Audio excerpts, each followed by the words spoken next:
Ang sarap lang alalahanin ng dating tayo. Masakit man, pero kung ikukumpara ko, mas gusto ko pang manatili sa dating tayo. Kung pwede lang tumakbo at bumalik sa dating tayo, ngayon mismo, gagawin ko.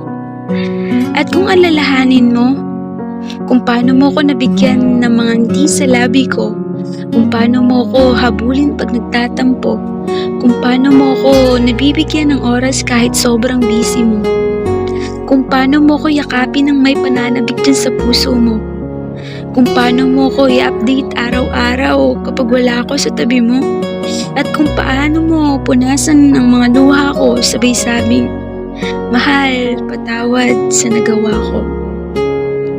Pero lahat ng yun, lahat nanggaling na lang sa nakaraan, na ngayon, lahat ay kabaliktaran.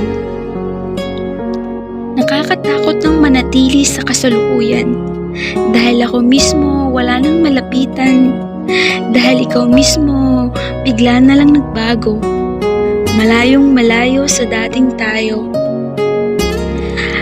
At parang wala nang pakialam sa kasalukuyan.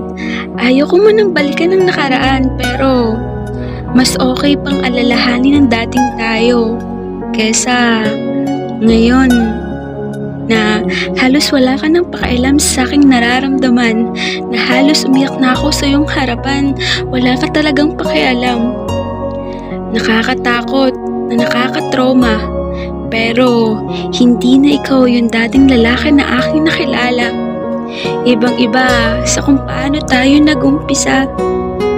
Kaya lahat mababaon na lang sa dating tayo.